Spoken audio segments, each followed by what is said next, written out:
Pajo Gobind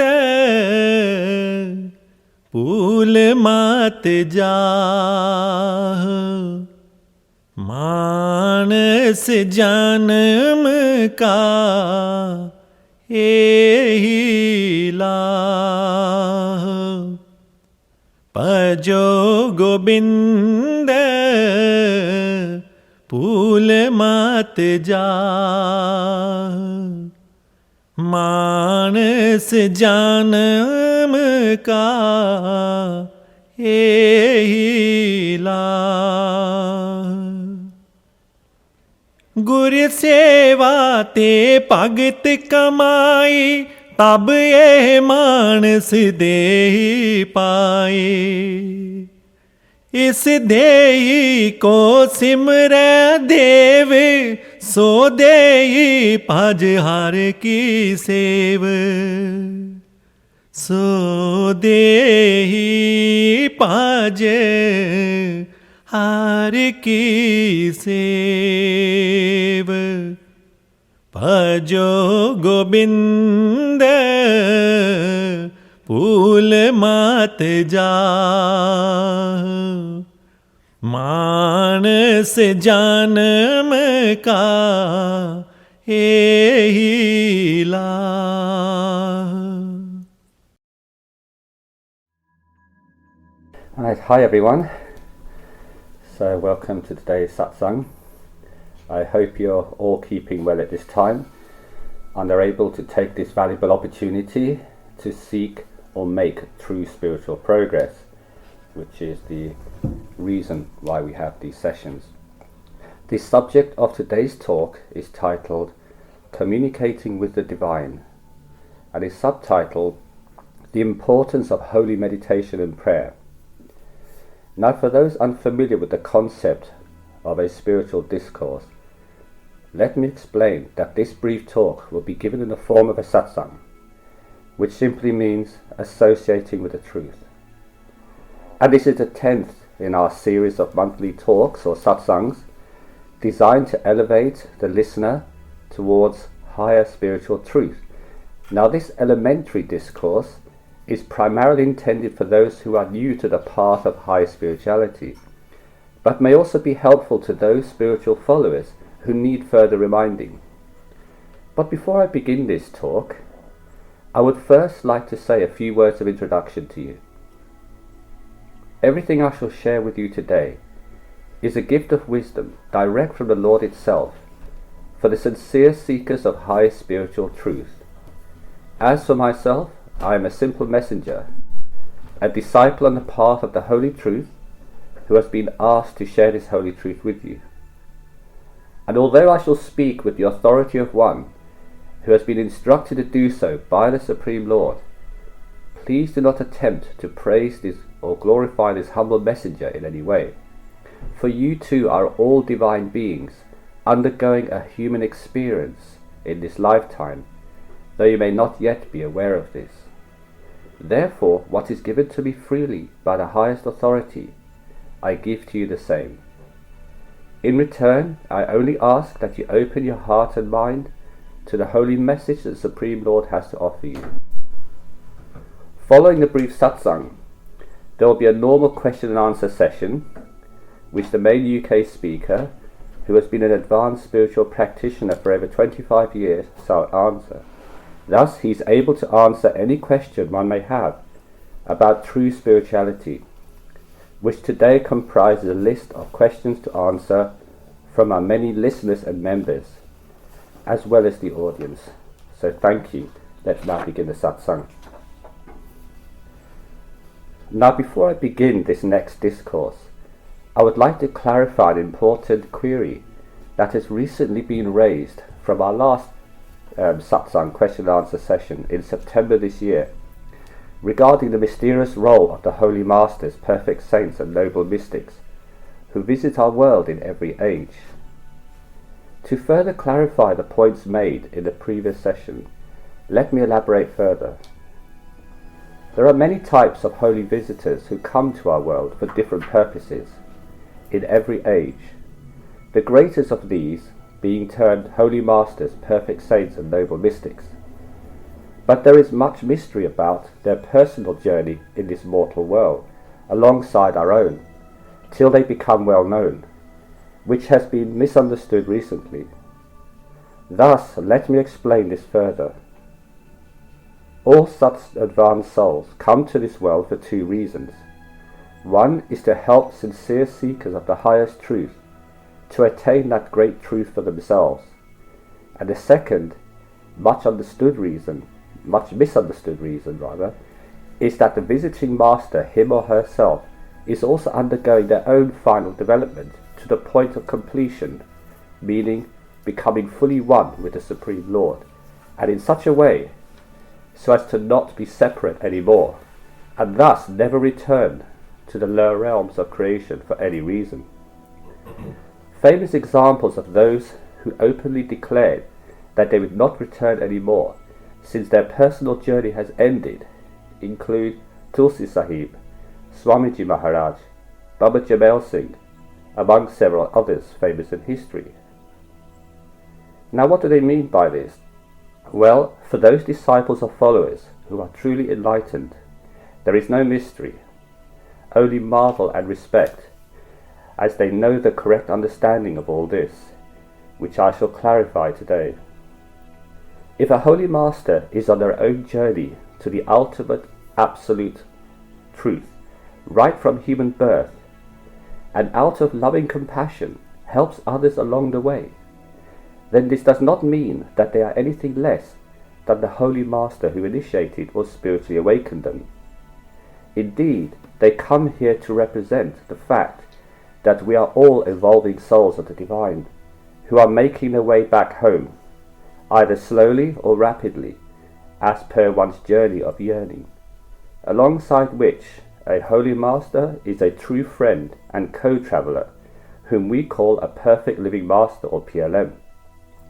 As such, PLMs never come to put themselves on a pedestal to be worshipped, nor say that they are better than us or that we are less than them.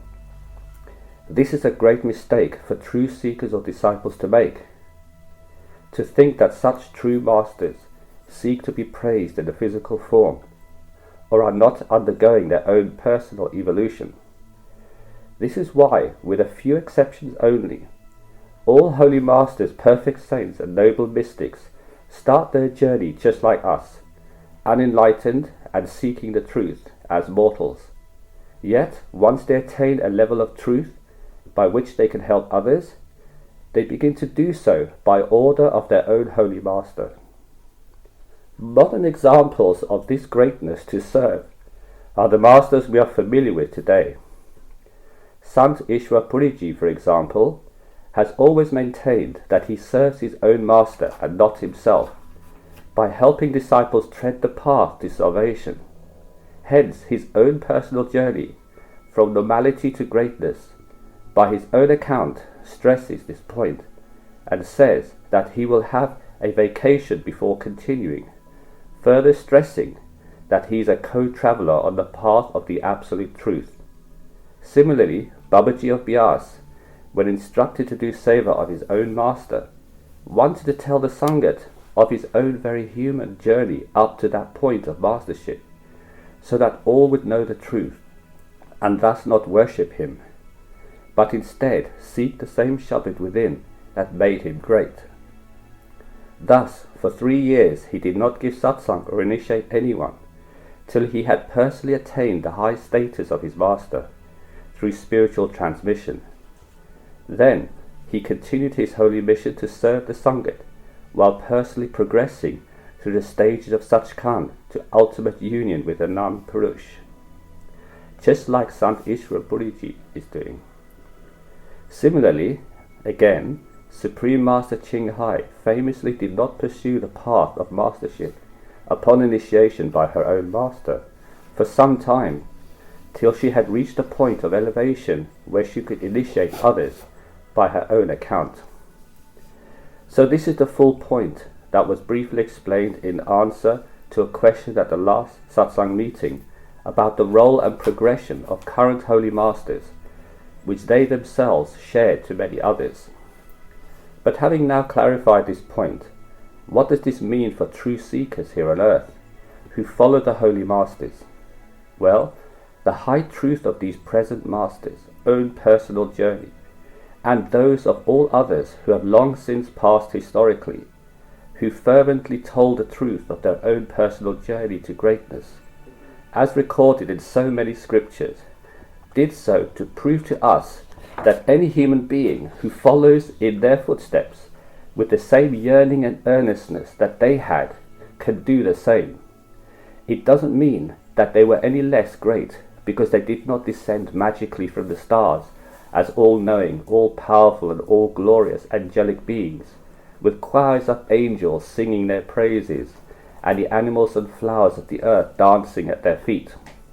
This is not how it happens in reality, as no one could relate to or follow them if that was the case.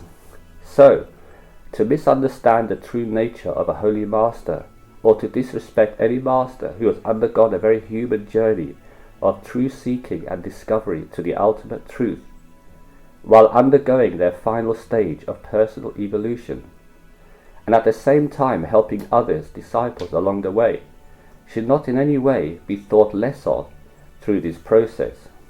If anything, their personal testimony and sacrifice of true service should be rejoiced and welcomed as a means of showing us how to do the same, and thus join them. Therefore, I hold great love, recognition and respect for the holy masters today who, while evolving personally, also help sincere seekers to attain their self and God-realized state. Now I hope this clarifies the matter for those who took some misunderstanding from the last satsang. Getting back to today's satsang, we previously talked about all aspects of true spirituality and the benefits of pursuing a spiritual life while living in this world as a noble human being. So let's now look deeper into the spiritual reality of God, life and creation, as taught by all true holy masters past and present. Indeed, the original idea behind the founding of the ancient religions, etc., was to teach about one's personal relationship with their Lord, and not to merely propagate rituals and ceremonies that mean very little to each individual personally, other than appealing to their mind's fondness for ritual and ceremony, or to their herd-like mentality. So, the choice we have is this: do we simply want an explanation for everything in mere words, or do we want to see the truth for ourselves? Now, originally, a holy teacher actually headed the current faith systems of the world, and took on disciples as individuals, who were each then instructed about how to behave and connect with their Lord on a personal basis. And that was it. In addition to this, general teachings were given to understand the concept of God, life and creation, for guidance only. But sadly, with the departure of their holy founder or holy teacher, that personal connection was lost, and so the general masses simply adopted a mass belief system of ritual worship and ceremony to replace it, termed religion rather than spirituality, a system still followed to this day by most, with naturally disappointing results. So, this is where the holy revelations for the modern age, revealed by the Supreme Lord itself, and supported by the teachings of the holy masters past and present, along with evidence from modern science and new discoveries, unveils this mystery and answers these questions in modern terms that all can understand, while also correcting the misunderstandings of the past. Our aim, therefore, is to revive the true spiritual practice of holy contemplation or meditation, and sincere prayer or sacred mantra recitation, in such a way so as to invoke actual experiences and results, rather than blindly following scriptural or temporal theories through outward rituals and recitations that lead nowhere, such as those promoted by the mass belief systems of today. Indeed, all the different concepts of God that we hear about today are really nothing more than lower or higher expressions of the one Supreme Lord. So, call the Lord by any name, or think of the Lord with whatever imagination one has. It doesn't matter to the Supreme Lord, as any thought in that direction is, after all, a higher ideal than merely following material pursuits. And if the higher ideal is followed through correctly, meaning holy meditation and sincere holy mantra repetition, as taught directly by the holy masters past and present, one can attain the object of one's inquiry or devotion. However, merely urging seekers to believe that the Supreme Lord or God is abstract, formless and impersonal, etc., and then merely encouraging them to read certain scriptures or perform certain rituals over and over again, does not help them to evolve personally, with God or the Supreme Lord as their true guide. Instead, they have to practice experiencing that true connection for themselves directly, as per divine law, before it can become their true reality. For each soul has a unique relationship with the Lord that cannot be mass taught. Now, to discover this personal relationship for oneself, there are 3 stages or steps involved with the Holy Masters, which the Holy Masters, perfect saints and noble mystics have variously described, especially for beginners, which I shall describe today as this is a beginner's satsang. The first step towards personally connecting with the reality of God is to first establish a meaningful concept of God or God's holy representative, the Holy Master of the day, in the mind of the seeker, since that is how the mind operates at its lower level of comprehension. Then, that seeker should affirm that one as great and as perfect as their conception will allow, intellectually at first, such as calling them the merciful one, the forgiver, the most compassionate and or beloved father, mother, etc. Now all these attributes are, of course, just limited conceptions, for God and its holy representatives are far greater than what we can say about them. But still, this step is necessary in order to establish an idea about God, etc., in the mind of the seeker, so that it becomes a treasured part of their life, thus allowing the mind to become the soul's willing ally in this quest. Furthermore, to properly attain this state, one must practice diligently and daily as much as possible. The second step is to make that concept of God a part of one's heart, through a connection of true love. In everyday life, we see the phenomena of love, yet we seldom understand its power. The lesson that love teaches us is this: I am not, thou art. Therefore, the first thing to do to embody this state is to reverently think of the one we love. Many speak about love, but very few truly know it. So this step is about discovering the true love of God. Now the first lesson in seeking this love is self-sacrifice, selfless service to the object of love, and self-effacement in the company of the beloved. Like the first step, this step requires practice until it is mastered. There is a famous story of a peasant girl who was walking very slowly home, in a trance-like state, along a road where a Muslim devotee was offering his prayers to Allah on his prayer mat.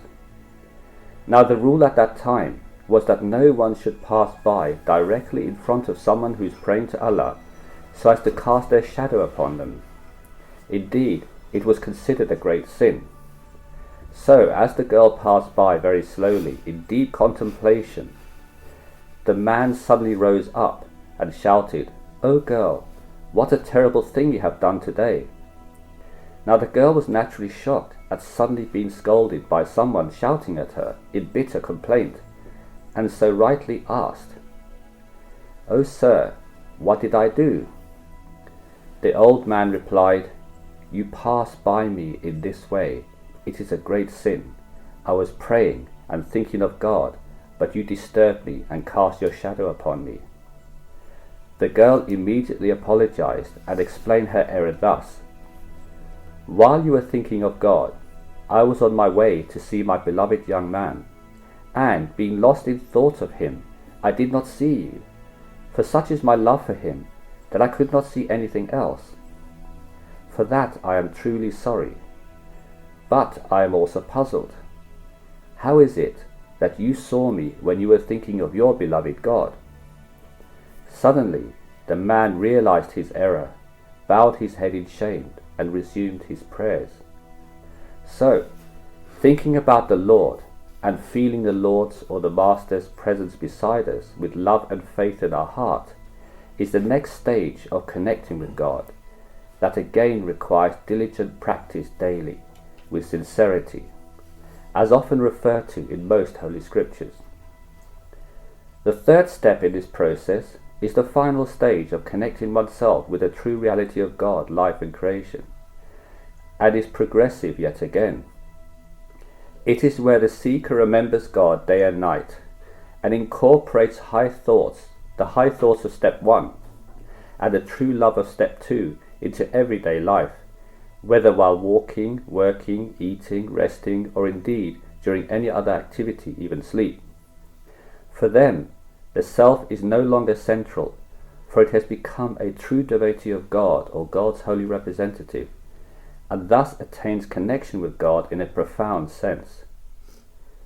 This then becomes their personal, unshakable reality, through direct experience of the high truth, which naturally leads to inner contemplation upon the Lord or God's holy representative, such as through the practice of holy meditation or continual remembrance, that naturally invokes the Lord's grace. This personal grace includes spiritual initiation, also known as baptism or spiritual awakening, that allows direct access to the Lord within oneself, wherever one goes, or whatever one's worldly circumstances. From that point on, the Lord is one's true guide. So there you have it, the simple secret of connecting oneself with the ultimate truth of all existence, and in a way that anyone can relate to. Indeed, once mastered, one is ready for blissful reunion with the Lord. Now, regarding the mass public, fortunately, not everyone is content with mere blind faith or with spiritual ignorance. Some do try to find the truth of life in their own way, and have at least taken the first steps by sincerely following a noble religion or spiritual path on their own. Out of these, maybe just a handful or less worldwide will become part enlightened via the most sincere method of practice, though they can never become fully enlightened this way. Meanwhile, for the vast majority of others here on earth, who prefer instead to ignore the higher truth, or at best try to limit it, by explaining the absolute truth of all reality through mere thoughts of the mind, or through knowledge gained by learning, since they have no direct experience of it, can only hope to either imagine it, known as the fantasists of the faithful, or intellectualize it, known as the scientists and the atheists. Thus they cannot truly know it experientially. Indeed, to fully know of our true identity and that of the true Lord, we must first make it a priority objective in life, and thus become still and silent in mind and body, known as deep contemplation or holy meditation, so that the glory of the soul, our true self, and that of God can be clearly seen and heard, in a spiritual awareness sense within ourselves, since the true form of the Lord is spirit or Shabbat, and thus should not be humanized as male or female, nor animalized as most religions or philosophies try to imply. Indeed, this true spirit or Shabbat has the power to pull us out of ignorance and take us back to our true home in the kingdom of God, known as Satgurus. Now, according to all true holy masters, perfect saints or noble mystics, this state is achieved only by dying while living, meaning holy meditation, as is quoted in the Holy Bible of Christianity, the Pali Canon of Buddhism, and in the Sarabhajan scripture of Sant, as well as in the Key to Immediate Enlightenment text of the Kuan Yin system, etc. While in the Quran it says, during the night meditate, meaning die while sleeping, for extra credit. that your Lord may raise you to an honourable rank. Ye shall say, My Lord, admit me an honourable admittance, and let me depart an honourable departure, and grant me from you a powerful support. Prophet Muhammad also said, Live in this world as though a stranger or a traveller passing through it, which incidentally is the same advice given by Jesus Christ, the Buddha, the Sikh Gurus, and many others. Now all this simply refers to the meditative practice of withdrawing our life consciousness or scattered attention from the confines of our body and senses back to the point from which it emanates within our head, leaving behind its life-giving essence known as the cord to sustain the still and silent body. This focal point is often referred to as the third eye, wisdom eye, or sixth chakra in many religions. Indeed, it is from this point that our expression of life consciousness emanates to fill our body cells with the divine energy that gives us life. Meanwhile, the soul, our true self, that is centered within the third eye, is the true observer of the entire show of creation, not the intermediary filters portrayed by the mind, senses, or body, who each experience things very differently. Yet, when we function at their level, through placing attention upon them, we believe the illusory experiences they generate to be reality. This is what lay or mindfulness practitioners do in the hope of finding a higher truth that they do not yet understand about. The problem is that the mind itself is very powerful and can even create within its higher self, termed rarefied mind, a state of illusory consciousness that almost exactly imitates the true state of the soul consciousness. That is why even well-known philosophers, scholarly prophets, and other teachers revered today or in the past, who just absorb themselves in deep mindfulness, truly believe they have attained a state of high truth or realization, though in actual fact they have not. But it's not because they are doing anything wrong or are trying to mislead us. It's just that they are themselves unknowingly trapped by the workings of higher mind, which can imitate the soul or a godlike entity very well. Having not been shown the real thing, how can they know? So, through this mimic process of rarefied mind, they haven't truly managed to let go of their acquired I-ness, the ego, by surrendering, giving up that I-ness or ego identity to a higher truth wholeheartedly, which is only achieved via complete surrender to the unique living manifestation of that truth here on earth.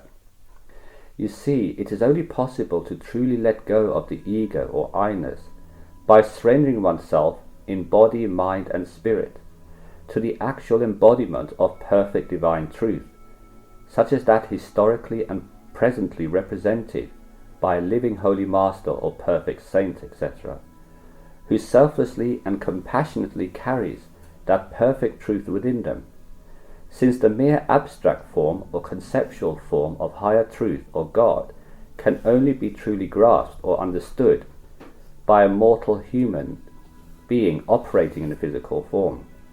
Indeed, can anyone here, or anywhere else indeed, truly love a mere mental concept of a beloved as deeply and completely as the real manifestation standing before them in the physical form? The answer is obvious, which is the divine law of this creation, that also carries a path or journey for the soul to venture upon as part of its holy awakening process, accomplished in manageable stages.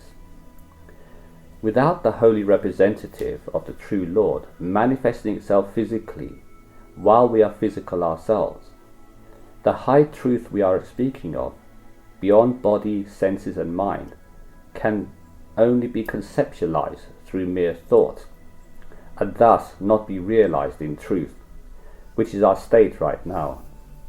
So, without surrendering one's acquired identity or ego to a higher authority existing at our level, thus nullifying it, who can then also instruct us personally, as well as teaching us how to rightly meditate upon the highest truth of God or upon God's holy representative. One cannot expose one's own true glory, nor see true God, for that is divine law which none can disregard, no matter who or what they claim to be. Now all true holy masters, perfect saints, and noble mystics know this secret, and thus, out of true compassion for genuine seekers, manifest here on earth to save them, while letting others pursue their own will, as they are not yet ready to listen to high truth. Thus, the stage is set for the interplay between mere abstract thought of mindfulness, magical beings and deities, etc., versus actual wholesome truth in physical form. Now this confusion is made more unfortunate for the misguided ones, because the abstract form of a God being, cast in an imaginary framework of concepts and ideas, is what is being taught for worship right now in mass belief systems or mindfulness systems, as most modern seekers mindfully prefer to ignore the seemingly unattainable and perhaps bland higher reality of the soul, and instead like to focus emotionally upon the fad illusions and magic of the mind posing as reality. Sadly, this misleading nature of the impure mind claims so many victims that it is necessary in every age for the compassionate true Lord, our true originator, to manifest its holy representatives in the physical form of the holy masters, perfect saints, or noble mystics, in order to correct this misunderstanding, for those who care to listen, of course, as mentioned earlier. Meanwhile, those who are ready, the true seekers, will investigate these holy representatives' seemingly bland teachings as part of their truth-seeking journey, and will readily grasp the sacred message given. By recognizing their true greatness, others will remain as they are, which is fine for them, as holy masters never come to preach to or convert anyone, only to collect those souls who are ready to discover the absolute truth, even if their mind or ego initially doesn't like it or finds it boring. Something more powerful than the mind within simply pulls them towards higher truth when they are ready, and this pull is the pull of love between the super soul and the soul of the practitioner or prospective practitioner. And for this grace they are truly fortunate. Indeed, upon encountering the high truth personally, as taught by the Lord's living representative of the day, they will naturally shun the society of ritual, debate and arguing, and instead enter a state of increasing harmony and bliss that no words can convey. Then, through diligent spiritual practice, they will come to know of their own true self, and that of their true origin, that no language or science can adequately explain. Indeed, once witnessed, all negative desires and attachments are naturally abandoned, other than a desire to live peacefully in the will of truth or of God.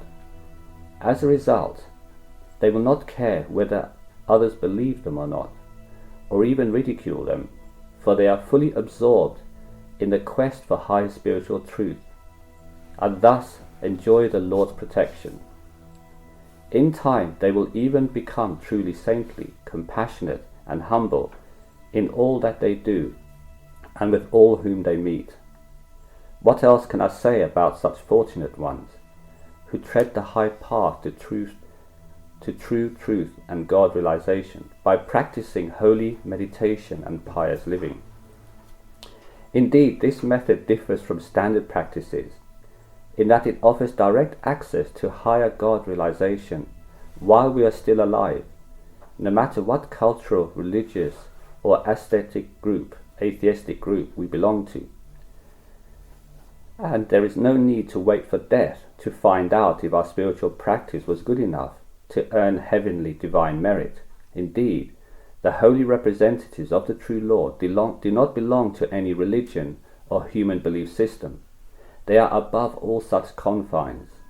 Thus, they appeal to anyone from any background or belief system who truly wants the very highest truth of God, life and creation.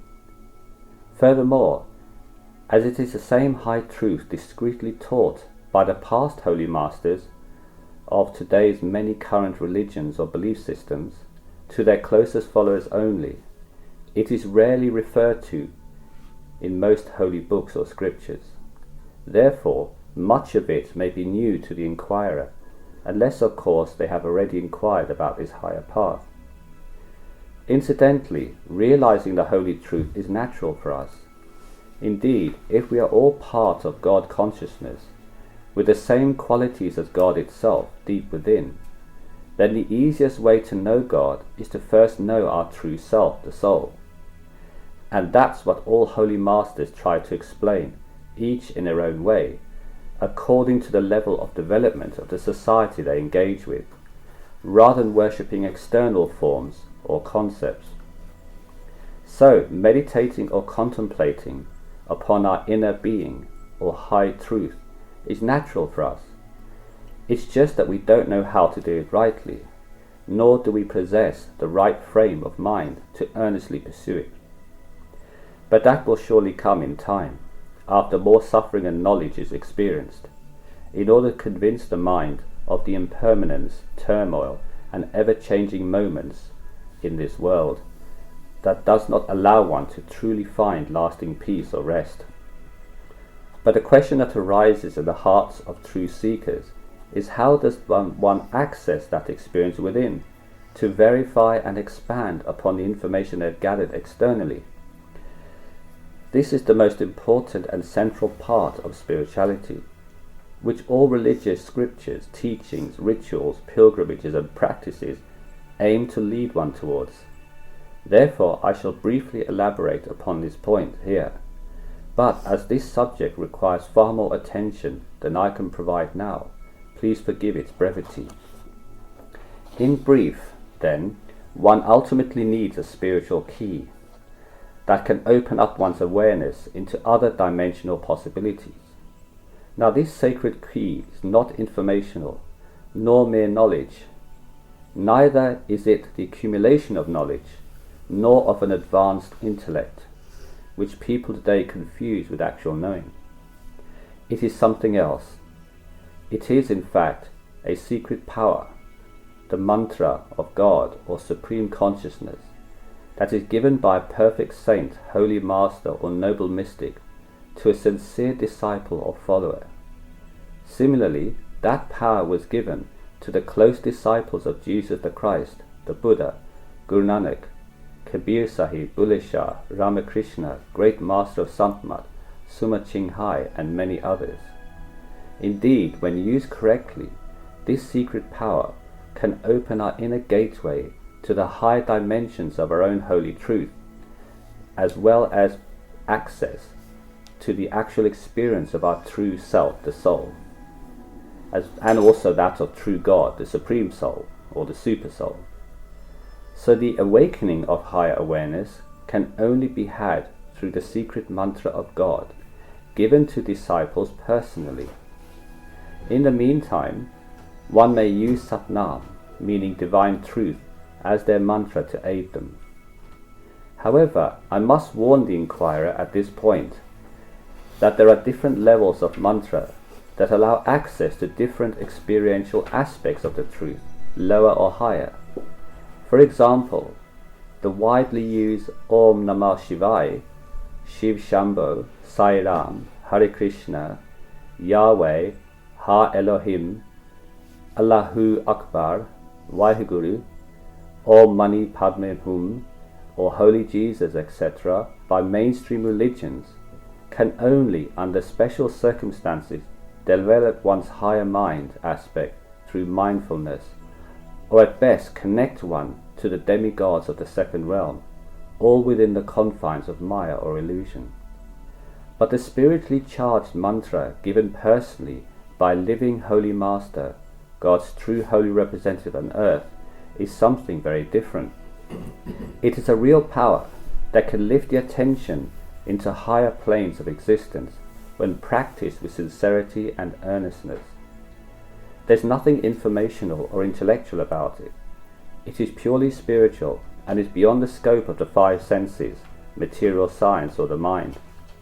Therefore, only this true spiritual practice, coupled with pious living and true devotion to one's saving master, can fully enlighten us.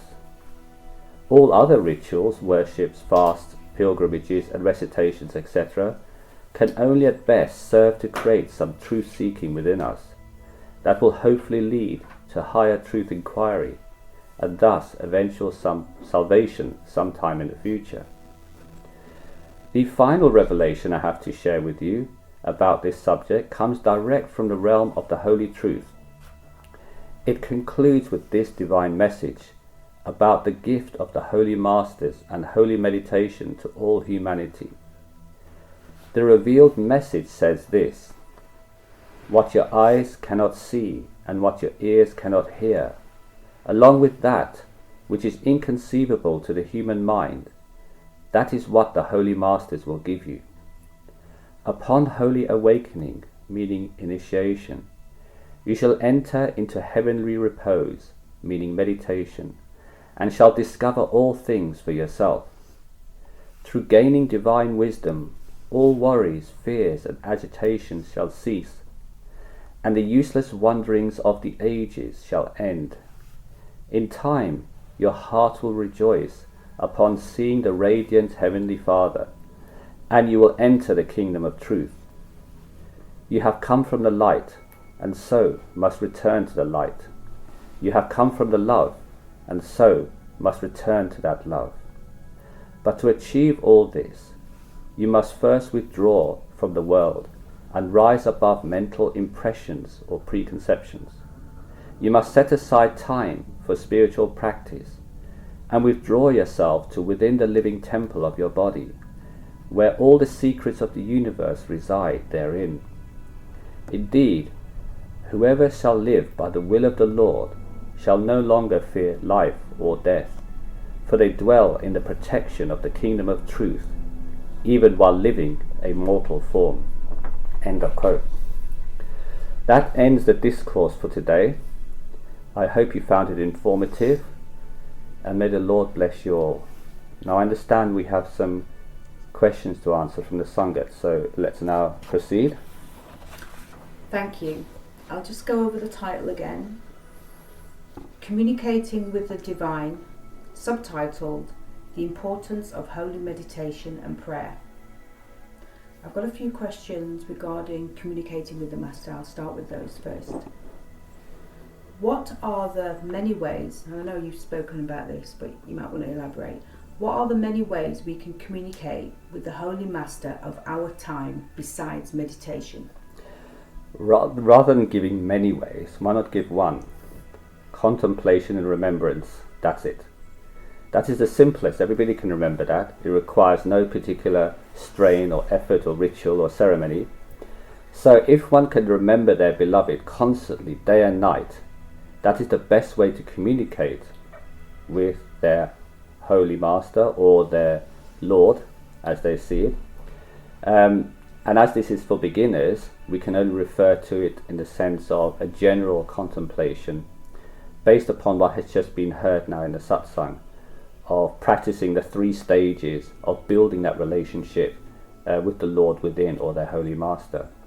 For people who are initiated or blessed by Holy Master, they have their means, which is the sacred holy mantra repetition and meditation. So those are the ways that we can communicate. Can I give you my experience? Yeah. Only because I'm finding this a bit challenging. Okay. I work on a mental health ward, and it can be quite chaotic at times. So when you say remember, and you've got to have your wits about you, you've got to have eyes in the back of your head just in case something happens. I'm trying to think to myself, how can I remember while I've got to do my job?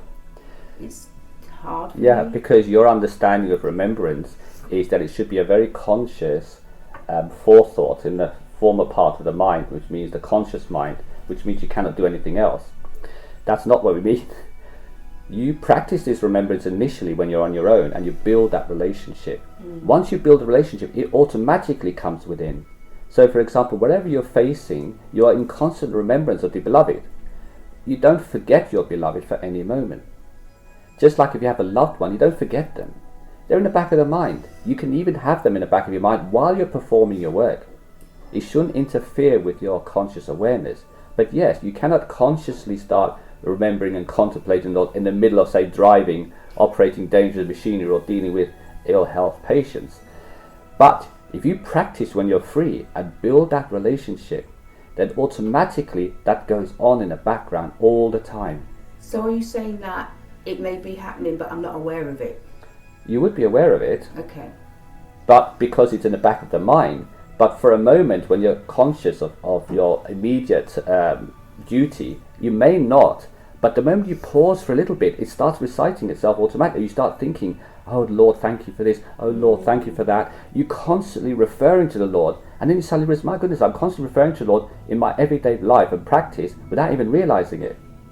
Okay, so sometimes things happen in the workplace and you think, God, that was a lucky escape. And I do say, wow, thank you, Lord, for that. Yes. So is that That's part of it, yeah. Oh, right, okay. But to make it very effective, it must be continuous. In other words, not selective.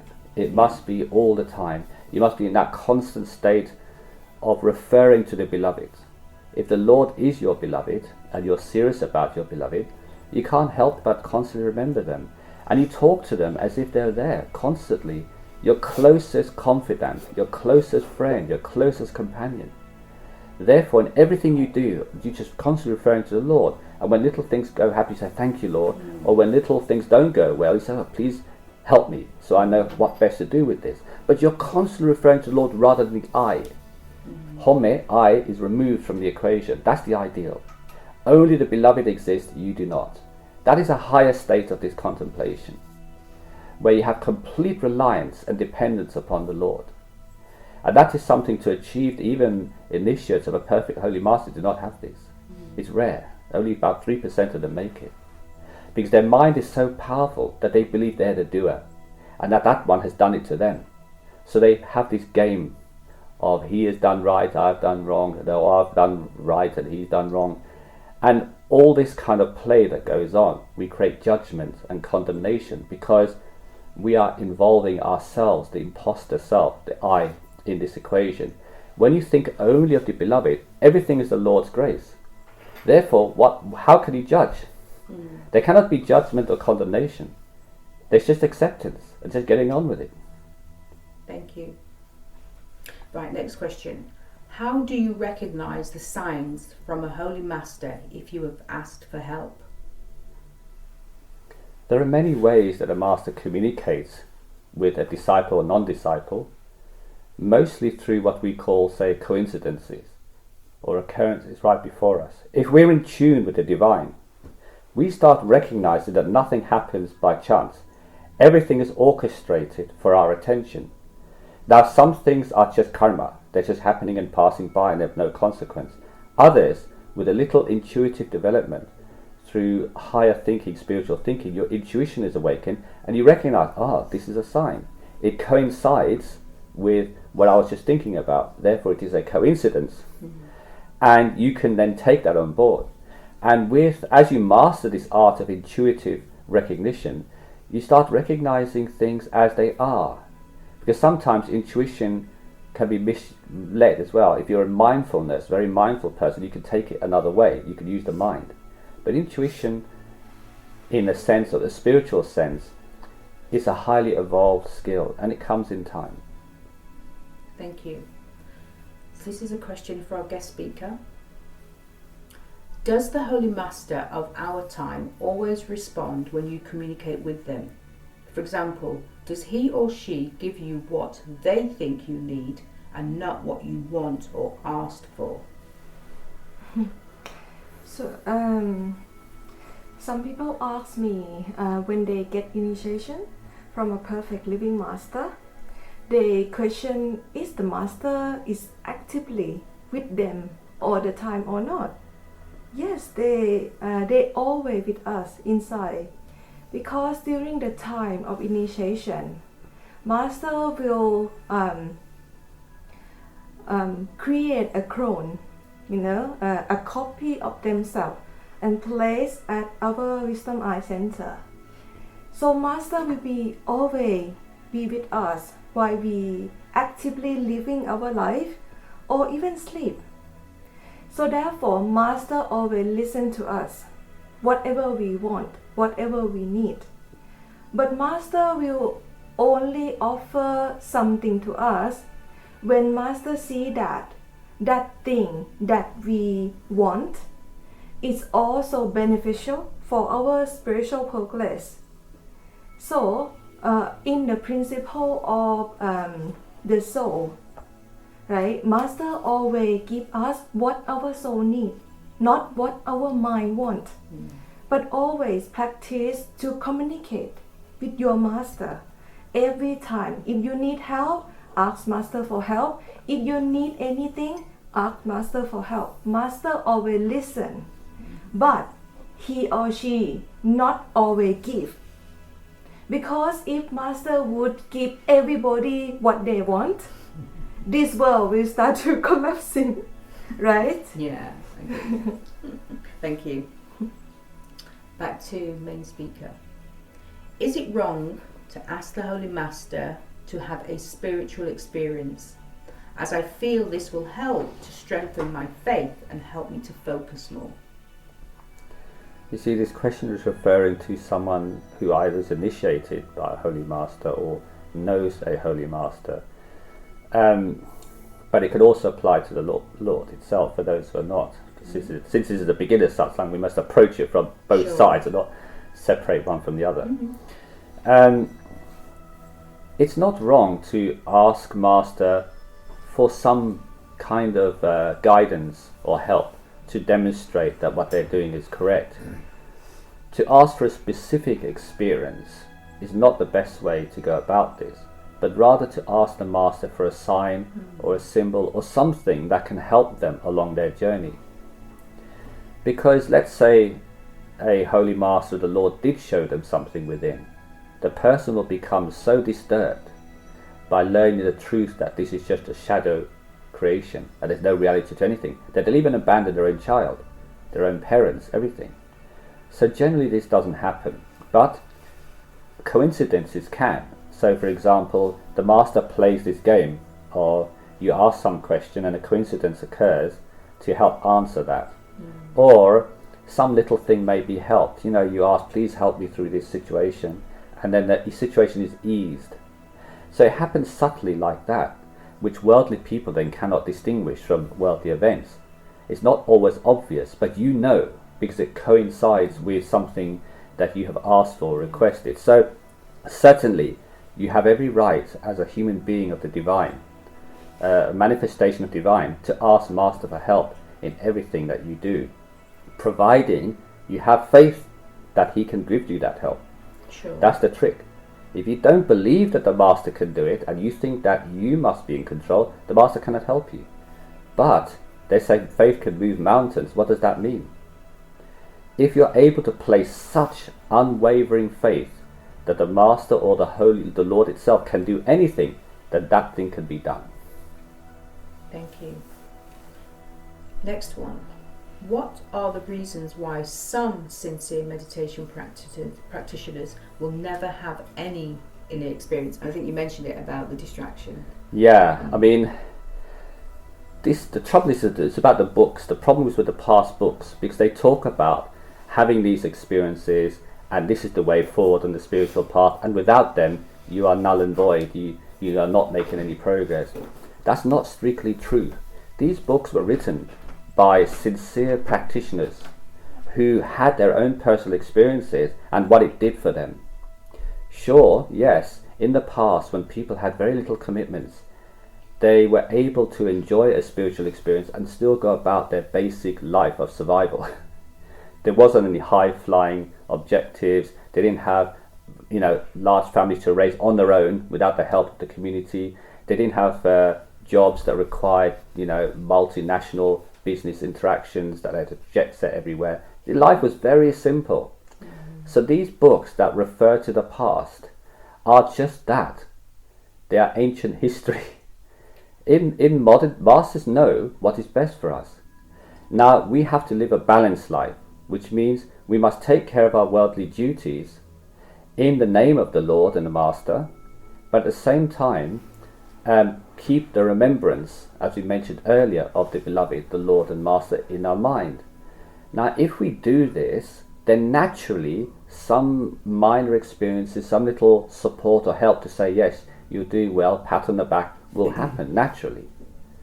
But for somebody to withdraw within and see the cold reality of this life, that this is a projection from the astral realm here, and therefore it's like a shadow on the wall, there's no substance to it, no reality to it, it will be greatly disturbing.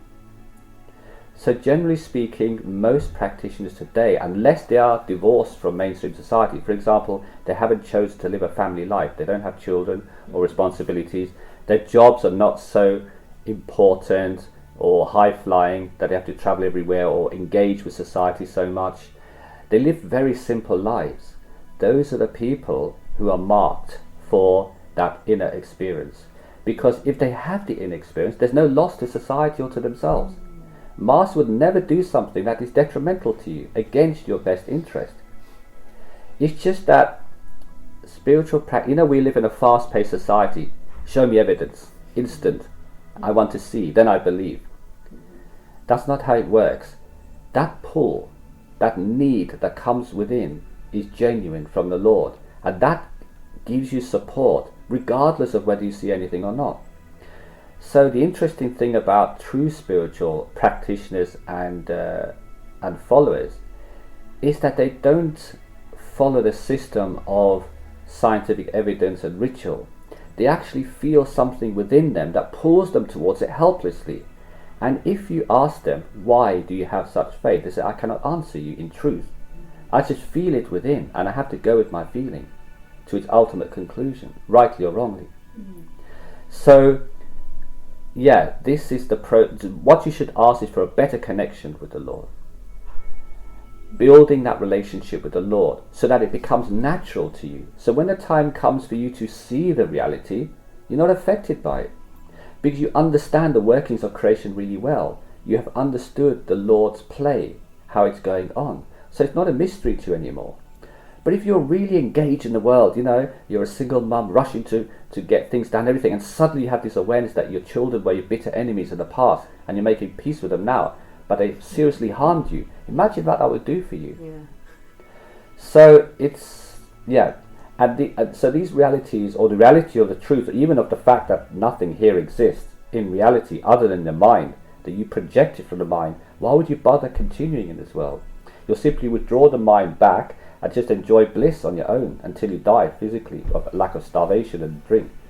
Because why would you want to project the world outside of you? The truth is that each one of us projects our own creation. No two people see the creation the same. So each one has a projection of reality that they believe is true. They're the projector, and they project the play in front of them. And then they say, using their lower mind, body and senses, wow, this play has been played very beautifully, or it's terrible, it's a big drama, how can I escape? But they are the ones who are projecting it. So it's a matter for them to withdraw. But if they did withdraw, and they happen to be a normal householder, that would have devastating consequences. So generally speaking, I would say most practitioners, or even non-practitioners in the modern societies, don't. Tribal societies are very different. They mostly have experiences pretty quickly, because, or children, because they don't have any responsibilities or duties that to take away, that they're going to be taken away from the world, in the sense that they are, if they become a hermit or a monk or sit somewhere under a tree meditating, what loss is there to the society? Nothing. So these people who live very simple lives tend to be better with experiences. And Great Master often used to, Great Master Sant on the Radha faith, a famous master of the 20th century, the early part of the 20th century, for those who do not know, used to go to the hills and initiate people or spiritually awaken them as young as 6 years old, children, and peasants who could not read or write. That means they never read a Sant book. They never even heard a discourse.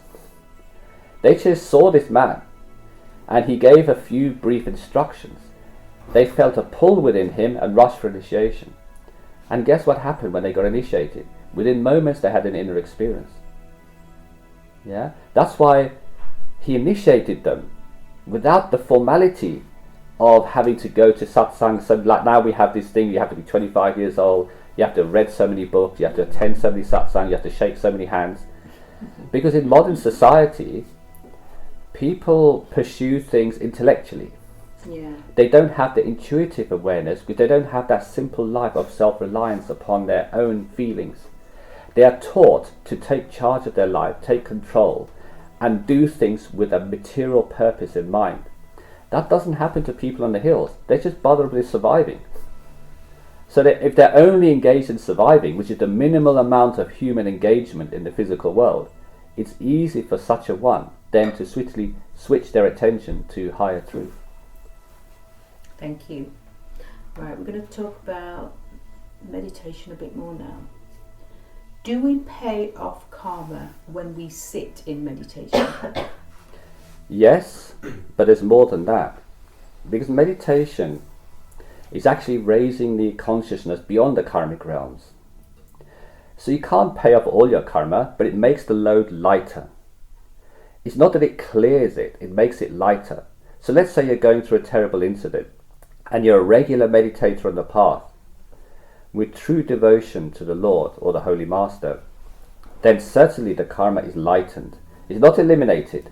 You still have to be there at that point with that person. Because if one is a domino effect, if one thing is missing, the entire world will collapse. So everything you do is important. Everyone is important. Whether they're a believer or not, they have to be at that place at a time. But the impact it has upon you, the effect it has upon you, the degree of it can be lessened by holy meditation, which is why masters say meditate daily for at least 2.5 hours, because this 2.5 hours cancels out the karma for that day. But it does much more than that, because if you just kept on doing that, there's no end to it.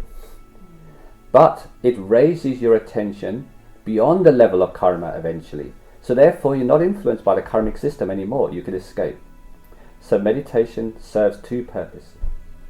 Wow, thank you. I find it very difficult to withdraw my focus of attention to the centre of my head when meditating. I want to keep looking outwards with my physical eyes. Are there any tips you can give me to make this happen? You see, there's a lot of confusion about meditation and how to go about it. Westerners believe that all they have to do is run around the world the whole day and then suddenly sit in meditation and all will be well. It doesn't work like that. Meditation is a lifestyle. In fact, the whole of your life revolves around you able to sit in meditation. Imagine that. It becomes your objective in life. How many initiates, even of a perfect living master, can say that for themselves truly? Not many. The world is their objective. So, when it comes to, because they're looking out into the world, when it comes to sitting in meditation, they have not rehearsed or practiced or prepared themselves adequately to withdraw the attention within. Naturally, the attention wants to go out. So, in order to cancel this, they need to live that way of life that promotes meditative state, that allows the conscious to withdraw within because they're in constant contemplation. Remember we spoke earlier about contemplating upon the divine, upon the Holy Master. Imagine if you're constantly doing that within your head, within your mind. When it comes to sitting in meditation, you have no problem with looking outwards. So it's preparation that's needed. Okay, thank you. When we sit in meditation, should we not have any expectations? Correct. It's not in your hands. Nothing is in your hands. When we sit, we should sit for two reasons. One, because the Lord has asked it of us, and we owe Him so much. So out of gratitude for the Lord, we comply. And the other thing is because it earns grace. Now, that grace can manifest in many ways. It's not necessarily to have some vision within or to hear something. It could be that a problem that you were experiencing smooths out, or some difficult relationship you're having settles out. So there's many ways that the Lord can help, but He can only help if you give Him time. This is a world of lena dena, give and take. That means that If I go to work and work 6 hours, I'll get 6 hours of pay. But if I work for 3 hours, I will not get 6 hours of pay. Yeah? We understand this and we accept this all the time. But when it comes to the Lord, we expect so much more. We think somehow that we don't have to put any effort, and therefore we should get all the rewards without the effort. Now, this effort comes in many ways. Effort can be physically sitting or in constant contemplation of the beloved day and night, which is superior to meditation. Meditation is nothing more than creating a contemplative mind, so that when you're not formally sitting in meditation, you are still contemplating upon the Lord and the beloved marvel of creation, your master, and so on. Now that constant remembrance increases grace substantially. At that point, you live what we call the enchanted life, because grace after grace after grace is given. Because every moment you are involved in that connection with the divine. So every moment grace flows. But if you turn your face away from the Lord, so does the Lord turn his face away from you. So it's in your best interest to keep that remembrance of the Lord all the time. Even for practitioners who feel that just talking about it is enough once they're initiated, if they really want the full grace effect, contemplate and go within. Yeah, experience that within yourself and focus upon the higher truth day and night. So all enlightened ones historically, that's exactly what they did. There's no shortcut. They weren't just, running a crop farm and then suddenly were enlightened, the way some books portray. That's not true. Lower or astral being enlightenment can happen like that, but not higher truth, never. It has to be a surrender. It's an all or nothing thing. You surrender yourself to the Lord and the Lord gives you everything. Thank you. Well, I've got a few questions around perfect living masters. And the first question is to our guest speaker. Is the Holy Master present when two or more disciples sit and talk about the Master? Of course, two people talking together is equal to spiritual discourse. So at that time, perfect living master, if you happen to be initiated by one master, if you talk about him or her, he will always be there, she will always be there.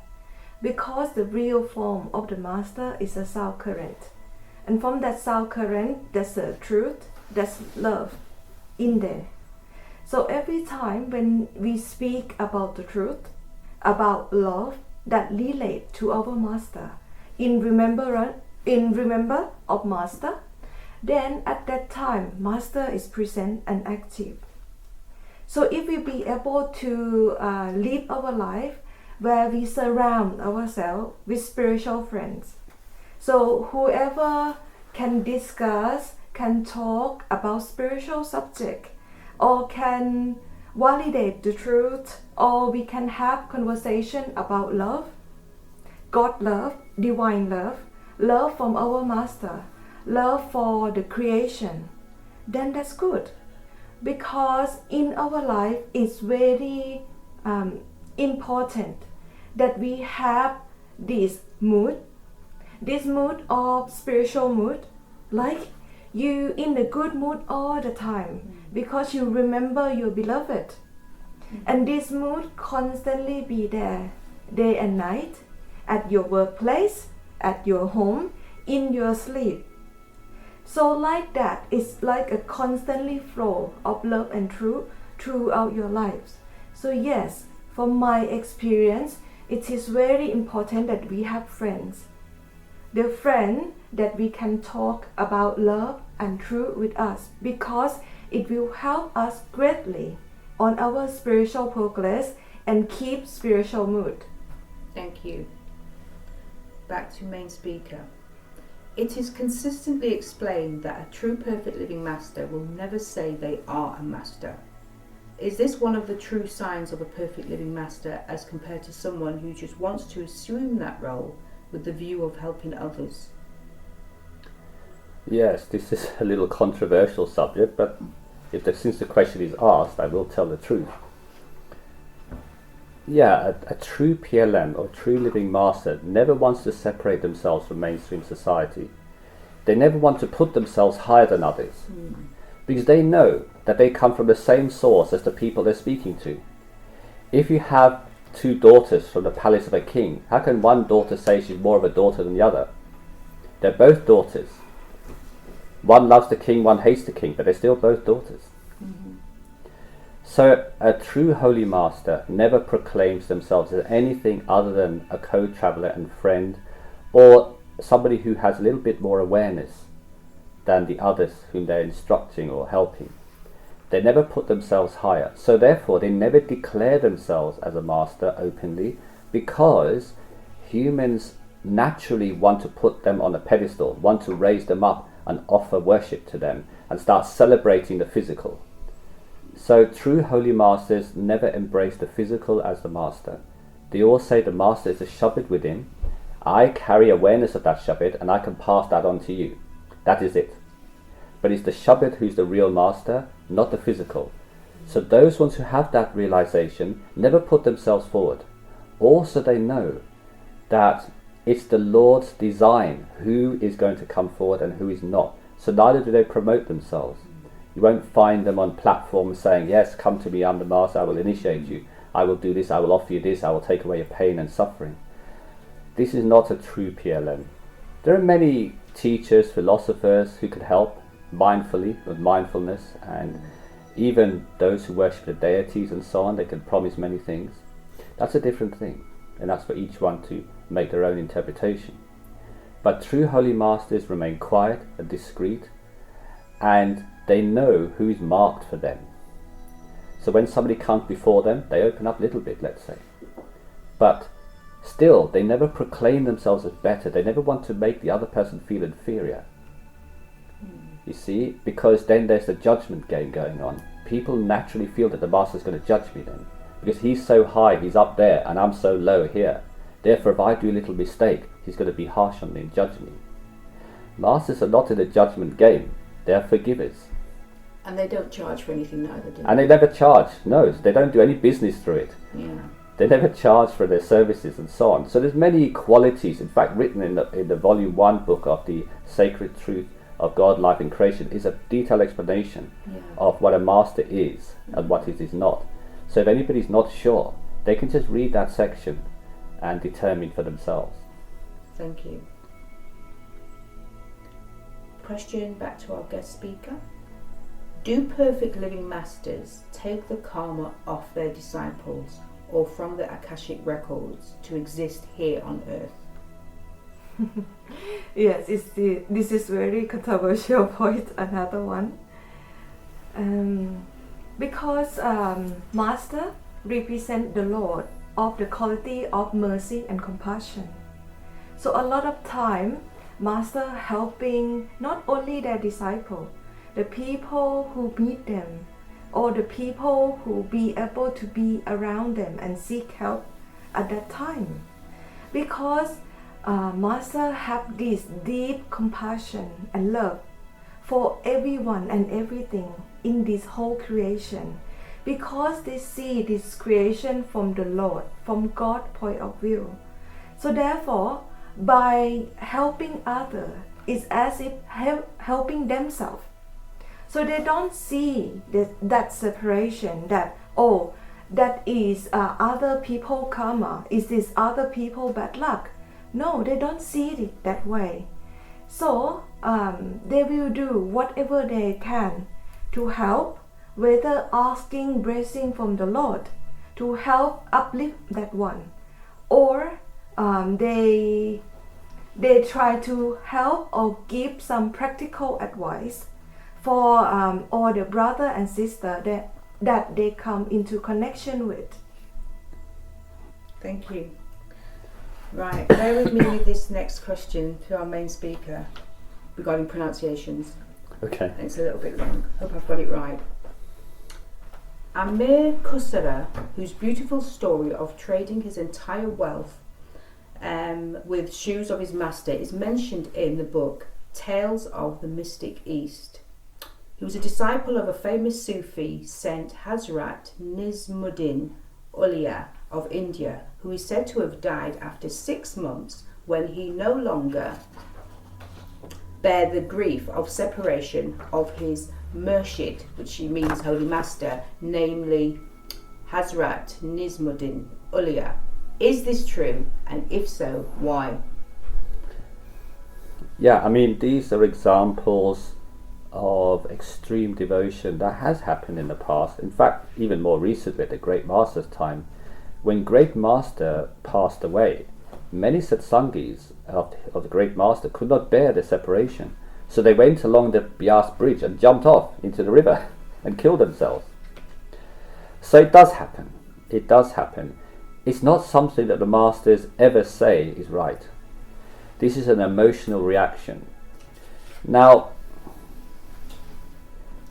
it is actually a true story based upon this famous Murshid, which means Holy Master, in the fact that one of his disciples was so keen to win grace that he gave his entire wealth for a pair of shoes of the Master. It's absolutely true.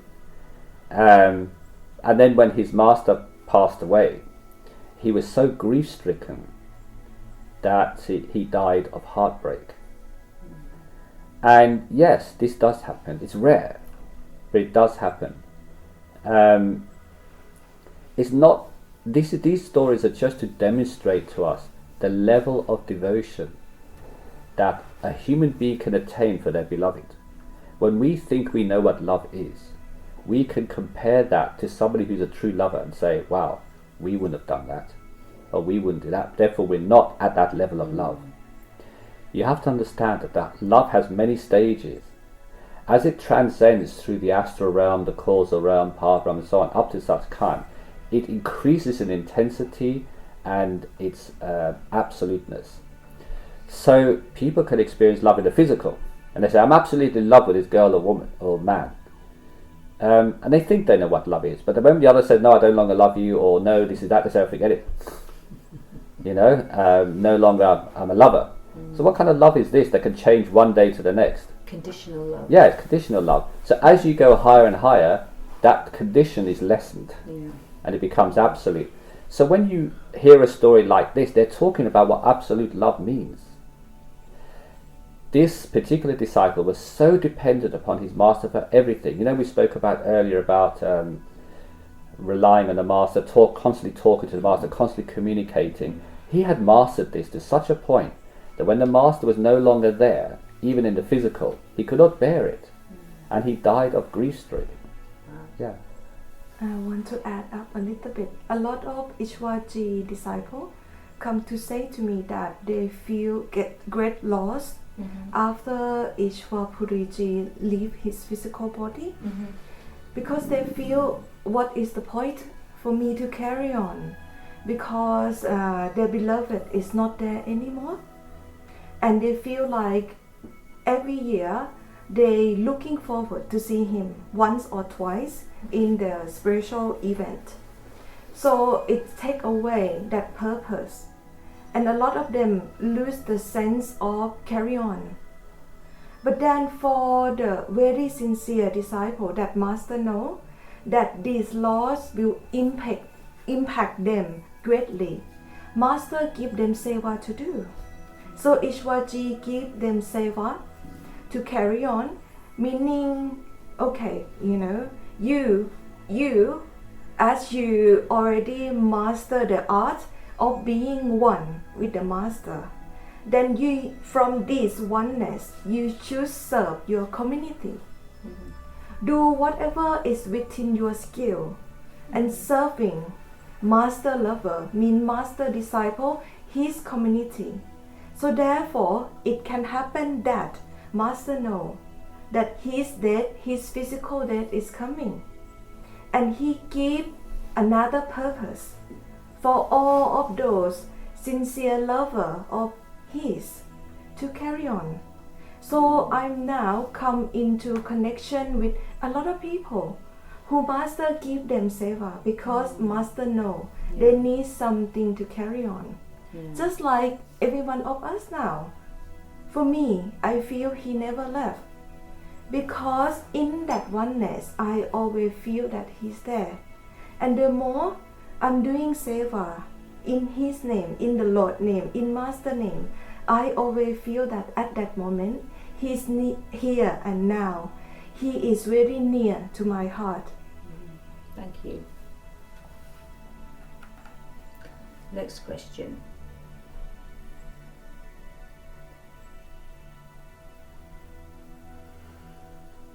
Master Ishwar Puriji often spoke of King Janak asking for instant knowledge from a perfect living master. Is it still possible for a truth seeker to ask the Holy Master for this today? Why not, if you're capable of it? Fair enough. The story with King Janak, there's many stories relating to him, but you have to understand that the reason why he gained what we call instant enlightenment from a PLM at the time was that he spent many years in pursuit of spiritual truth to the point of obsession. So by the time he got to ask this question of a PLM, he was wholly ready. He was in fact ready to give away his kingdom as a great king for this. So if a person is at that stage of asking, how can the master refuse? But to relate that story to the present day is very difficult, because people today are not that devoted. They mostly talk. They don't have that actual understanding within them. This is a great problem in the modern age, because now we have communication devices. We can all talk to each other. We can all communicate. But the essence of true spirituality is to sit in silence and meditation and contemplate and go within, not talk. Talking spends energy, wastes energy. In the yogic system, they say the more you talk or the more you expend energy in anything, that you lose that prana, that vitality within you, and therefore you cannot engage that prana in higher thinking. So yogis traditionally, including the masters of the past, used to say, now that I've given you the secret of initiation, go away and sit in quietness. Get away from hustle and bustle of the world and sit quietly and meditate as much as you can, contemplate as much as you can, spend time alone so that that realization can come within you. If you ask somebody now, if a master was to follow those strict rules of the past today, nobody will get the initiation. Because they say, well, but I want to play and party in the world as well. You see, you're not there yet. Once you get to Satgurus, yeah, sure, play and party. But before that, you have to build that relationship with the master within, which is not based upon talking. The talking involves the tongue. There's nothing spiritual in tongue. This is a part of spirituality, which means withdrawing the attention within and connecting with the divine within you. That is the only way. So if somebody is otherwise doing other practices, then you have to consider what you're going to get from that. But Holy Masters are very adamant about this point. And for a while, in the last maybe say 30 to 40 years, in Sant itself even, who were staunch advocates of this inner path, now it's become a religion in the sense that they're all talking about it. They're sharing communities, got on WhatsApp, everything. They're doing all this sharing and sharing quotes and everything. This is nice, this is lovely. It's not going to save you. True. Salvation comes when you withdraw your attention with it and get in touch with the divine. That is the whole point of this part. Otherwise, all religions do that. If I go to a Christian group, yeah, they will share messages with each other, quotes from Jesus and everything. Doesn't mean they're attaining anything. So this is all right from a community point of view, especially for beginners who are coming onto the path. Once somebody's initiated, they should get serious. This is a serious path. You don't get initiated lightly. This is an opportunity in this life to actually gain the truth yourself firsthand. And to do that, you have to withdraw. No question about it. So, yeah. So this is the example about Janak. Okay, thank you. Will Ishwar Puriji come back as another perfect living master in the future? Yes, he's mentioned that he's only going away for a vacation.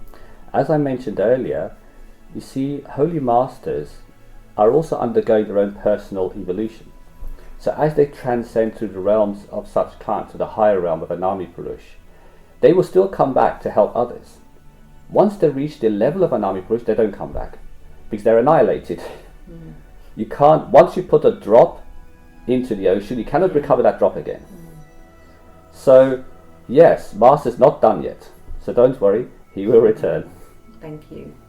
Can I add a little bit? Yeah, sure. You know, you have to understand about oneness in the master. As master consciousness, they always be here in this creation. As long as they are seeker of the truth, they always here. But as the character of Ishwapuri, he will never come back as that character anymore. But if he come back, he will come back as master consciousness that operate in different character. It's not that the same person that, you know, merge back with the ultimate, with Satgurus or higher, will come back as that character again. It's impossible. It's not like that. Thank you. Yes, just to expand upon that a little bit. Yeah, masters never come in the same physical form. So for example, when people are looking for the second coming of Christ, they're expecting somebody to look like Jesus. Yeah. And so many Christs have come and gone and have not been recognized because they didn't look like the picture.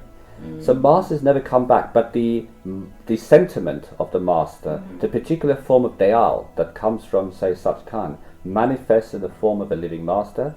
Like, for example, Ishwapuriji was Buddha in the past. So now he's a perfect living master. He's just recently passed. And when he comes again, he'll be a master at that time, Sure. but in a different form. We might find somebody in the future very intellectual way of delivering the truth. Maybe we can say, oh, that's the same style Yeah. Yes. from Ishwapuriji That's right. coming back. Buddha consciousness. The Buddha was very much about the intellectual side. That's why Right. Ishwariji's method is always like that. Got you. Thank you. Watch this space then. Right. This question is a Babaji question. Last Sunday, with Lord's grace, I got a chance to be in the company of Babaji. While Babaji was replying to a question asked by someone, and everyone heard a loud scream from a woman. What could have been the reason behind her scream? You see, in the lower stages of that, building that connection with the divine, emotions are involved. When somebody's at the heart center, they're emotional. So they have an emotion relationship with the Lord. And they often say that this is a love or this is some extreme reaction. So this woman was simply stuck at the heart center and was jolting. When this happens, because the throat center is the next one, so imagine they're trying to jump up to the throat center for a higher experience, she screamed out loud. Right. Yeah, so this is just an emotional blockage that woman experienced and was trying to jolt the reaction, which let out an uncontrolled scream. She didn't do it on purpose. Sure. It was just a reaction. She couldn't have controlled No, that. Right. it was just right. So Master doesn't mind these things, but if it disturbs the Sangha, because some people can feel disturbed by it because they don't understand, and sometimes Masters will say, okay, sit somewhere else quietly. But Masters never judge. But these things happen. Because sometimes people might attribute that to some sort of negative Yeah, thing going that's right. on. Yeah, usually. Unfortunately, people have a natural pessimistic nature. True. Right, I've got a question directed at yourself, main speaker. Okay. You once spoke about the original universe and the ninth realm, which is not accessible to souls from the fifth realm. Did you gain this knowledge about the realms whilst writing the sacred truth of God, life and creation? Actually, it was just before that. When I was on without going too much detail, when I was on my particular journey, ever since I was young, I was obsessed with the absolute truth, meaning the absolute. Yeah, and I didn't want any halfway stages or anything. So as a seeker of the absolute truth, which I later found out was because in many past lifetimes I was doing the same. So my nature was like that, whereas many other people were happy with half-truths. As long as they got something out of a system, like following a religion or following a path, they're okay. But for me, I wanted the absolute truth because something felt missing. I knew, without knowing why, that there was an incomplete picture here. So I asked the Lord. I was initiated by Babaji at that time, and I think I was just initiated by Supreme Master. And I wanted to know the truth, the complete truth itself, in an obsessive way. That was a time when I spent a lot of time withdrawn in meditation retreat, in personal retreat. And as a result of that, the truth was shown. And I learnt about these higher realms. I also learned that the information about them is actually in the upper part of the fifth realm that demonstrates the existence of realms beyond. So I realized also that they cannot be attained by a mortal human, and in fact no one can attain it from this stage. These realms exist as part of a hierarchy of stages that happens beyond the fifth. So for example, the only way anyone from here could ever know directly of, have an actual experience of the higher realms, is to merge with them. But to do that, they have to merge with their source, which is the fifth realm. All souls of this creation come from the fifth. This is the fifth Lord's creation, actually. This is contained within Satsang, the entirety of it, which is why masters from the fifth realm generally talk about the 5 stages and then talk about the stages beyond, because these are unattainable by humans. So, but the fifth Lord itself is a manifestation. Even Ishwar Puriji said even the fifth realm of Satsang is created and therefore is not real.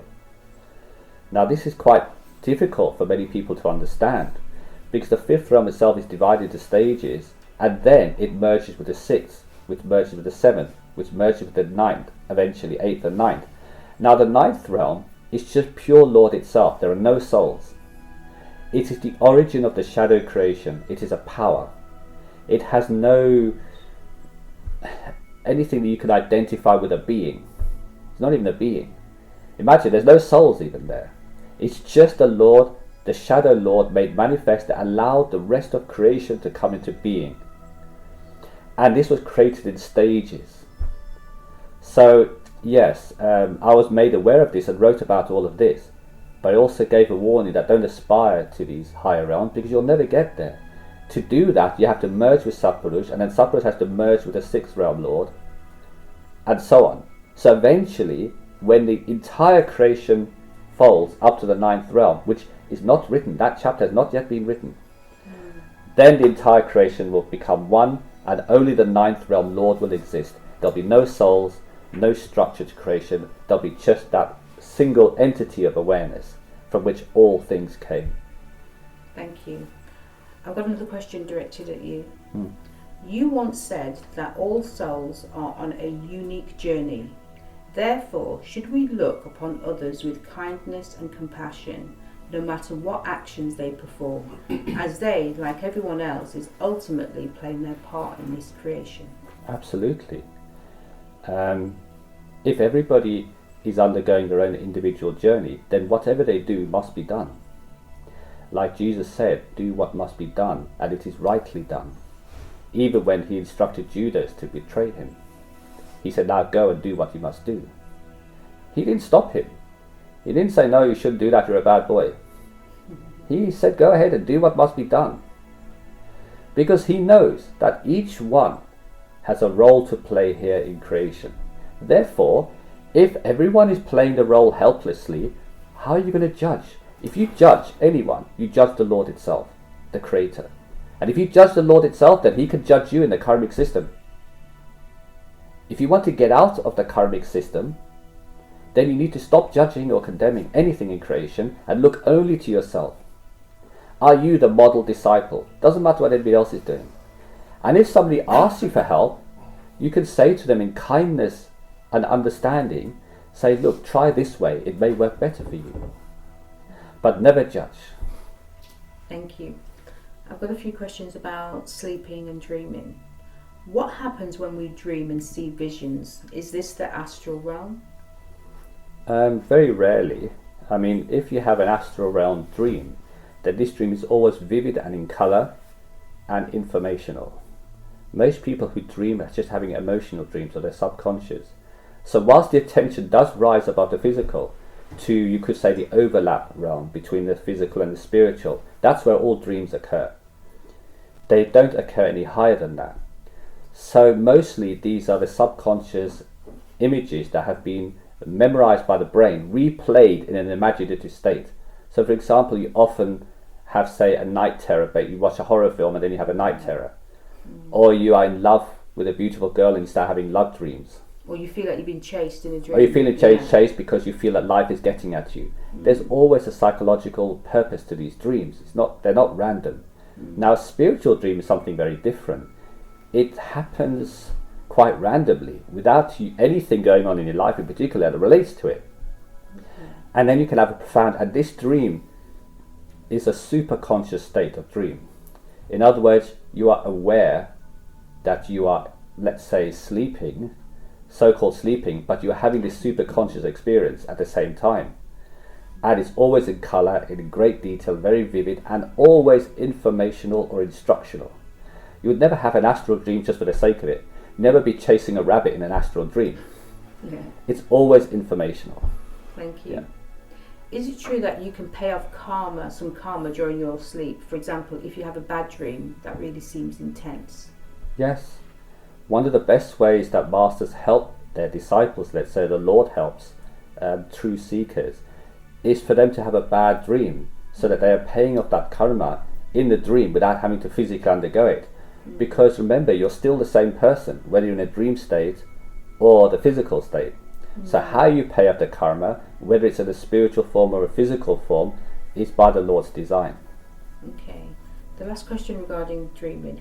Is it true that sometimes we are saved from bad experiences happening to us because these bad experiences actually occur in the dream? Yes, absolutely. That's good. For initiates of a perfect living master, more so. But if a person is a genuine seeker of the truth, even if they're not initiated by a perfect living master, they're a great devotee of the Lord in whatever religion, definitely it works the same. Thank you. I'm going to talk about emotions now, and these 3 questions are for our guest speaker. Yeah. First question is, so you can have a bit of a relaxation now. Where do our fears come from? Well, fear actually come from our mind and our emotional self. It's a deeper imprint in us because we carry this for many lifetimes. Remember, our astral self can live 1,000 to 3,000 years, and even our mind that register that can live up to 3 million years. So therefore, it's actually a deeper sense of fear within us. But sometimes this fear can create sickness as well within our physical body, because in that fear it creates negative energy. So it disturbs our energy chakras. Sometimes we can have blockage within this energy, and a lot of time because of this blockage, spiritual practitioner cannot raise their awareness up to the wisdom eye center, because this fear, this energy of fear and negativeness hold them down. Yesterday I talked with the sister here. She said that we can get rid of our anger and fear. Okay, just face it, because Ishwaji said, okay, whatever happened in your life, greet it, meet it, and beat it. So how we can actually beat it, right? The one who beat it is not us. It's the master, it's the divine power, it's God beating it. But she said to me, there's a technique that we can do, silent screaming. So when you really upset, you angry, you bring the whole of yourself doing silent scream like this. Okay, that's interesting. And all of your nerve, all of the blockage energy will be uplift. Like you de-stress yourself in a moment. And then you try it when you feel really upset, disturbed, or even in fear. Okay? Let it out silently, so all of your nerve, all of your energy body can register and get rid of it, like detox yourself. Then you sit and you look within yourself. Are you feeling better? We can actually doing like this in a very stressful day. When you feel like, right, I want to do meditation, but today is very stressful at work. How can I do this? You do silent scream before meditation. Get rid of all tension and then raise your attention up to the wisdom eye center. Then you can contact with divine power directly. Thank you. Right, next one. Why is it that it's human nature to worry so much? Well, sometime my mother called me. She said, "You don't seem to worry about anything. You know, we are very struggle in the East right now about financial issue." And she said, "You should worry." And then I start to worry that I should worry. Yeah. But I said, "Look, mother, is the master taking care of you today? Is there anything that happened to you today?" She said, "No, today is fine. It's very good day." I said, "Right, master take care of you now. So in next month, master will also take care of you. And let's say in the next 10 years, master will always be there taking care of you as well. Why you worry? Is that because you feel that you need to worry to feel alive, to feel grounded?" And she said, "Yes, but it's what we have been taught since very young, and in that generation they feel that they have to worry, otherwise they can't participate, you know, the mainstream society. They have to have some kind of worry, and when they get together they share conversation about worry." And I said, "No, this is not the way to go. Then you will live very unhappy life." True. Thank you. It's quite funny actually. Right, the last one regarding emotions. It takes more muscles and effort to frown rather than smile. Yet most people I see while walking around adopt the frown look. Why is this? Probably similar to the worry, I suppose. Explain frown. What is it? A sad face. Yeah, you might scroop your very face, sad looking sad. Yeah. So that's one day I went to London. I sit at the most busy station, Euston Station in London. And I sit because I don't have internet on my phone, nothing. So I'm just like, "Right, master, we're gonna play the game together." So I sit there, look at the station where people come out, right? So I sit there, I said, "Master, let's see how many people will smile within this 1 hour." Okay? So many thousand pass me by. Okay? Guess how many? Guess? Not a lot. Not a lot, yes. How many? Say out of a what? 1,000? Yeah, 1,000 out of 1,000 people. Let's say 10%. I don't know, 100. 0? 3. 3? Okay. 12. Oh my god. 12 people smile. A lot of people, they just walk around with this stress and miserable face, or sometimes even sad face, walking around. Yeah. This is Only the people that have conversation with one another, sometimes they smile, but I mostly count the person who spend time on his own or her own. Only 12 people. So what happened in our society then? What drive they on it and so stressed and so crazy? They're worrying. Probably. Yeah. Because in the East, right, like my mother, for example, they worry that they don't have enough money. It is very difficult to get by. But in London, people have a lot of money. But look at them; they're still very miserable. Why? Maybe there's a lacking of love, lacking of faith.